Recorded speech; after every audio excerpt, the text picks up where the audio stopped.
Bismillahirrahmanirrahim. This is Wissam Sarkar, and this is the A, and which is supposed to be the last session talking about research writing. Conclusion.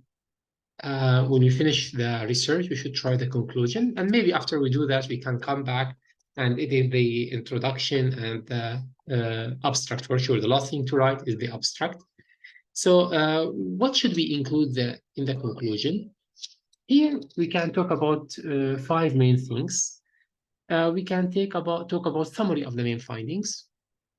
So this could be part of the conclusion. You summarize the main findings, and you can talk about limitations of the research, which means you say what makes this research not a perfect one, more or less, which is again talking about the scope and why it's not a perfect research, and that leads us to proposals for future research. So from this point, you can go and talk about, okay, we need still more research. So you give ideas for further research you to conduct in the future, or for someone else to take over and continue. We can talk about reference to how these findings compare with other studies. Also, you can do that in the end. You compare your findings with other studies and implications of the findings. So you can come, how can that be practically applied in real life? And a proposal for a project, it could be. So the practical thing, what is the thing that can be used in real life?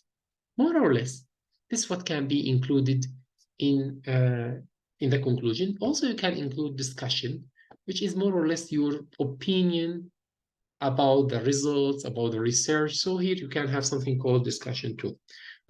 Limitations we can talk, or difficulties.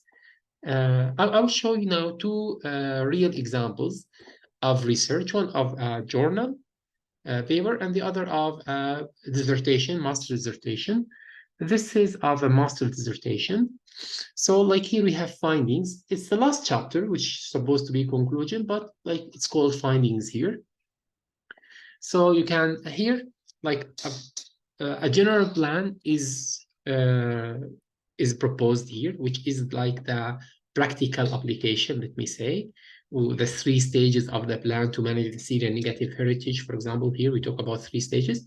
And then we can talk about expected difficulties for managing the seronegative heritage, more like limitations, let's say. And then conclusion and recommendations.